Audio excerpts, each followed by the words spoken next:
தமிழகத்தில் அரசு பள்ளிகளில் படிக்கும் ஏழை எளிய மாணவ மாணவிகளுக்கு உதவி புரிய பல்வேறு நலத்திட்டங்களை அரசு செயல்படுத்தி வருகிறது.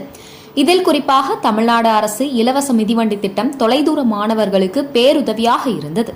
இந்த இலவச மிதிவண்டி திட்டம் முக்கியமாக பெண்களின் கல்வியை ஊக்குவிப்பதற்காக கடந்த 2001ஆம் ஆண்டு கொண்டு வரப்பட்டது.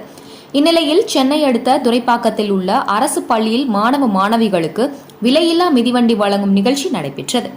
நிகழ்ச்சிக்கு பள்ளி தலைமை ஆசிரியர் பிரேம்குமாரி தலைமை வகித்தார். சோழிங்கநல்லூர் சட்டமன்ற உறுப்பினர் எஸ் அரவிந்த் ரமேஷ் கலந்து கொண்டு மாணவ மாணவிகளுக்கு மிதிவண்டி வழங்கி நிகழ்ச்சியை துவக்கி வைத்து சிறப்புரையாற்றினார்.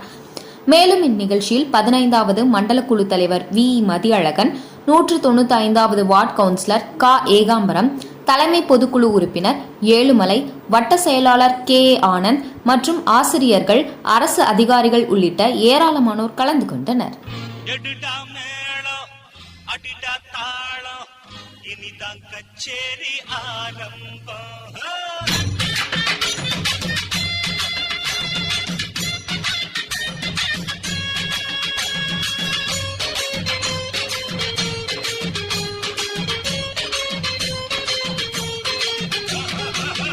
எடுடா மேளம் அடிடா தாளம் இனிதான் கச்சேரி ஆரம்பம்.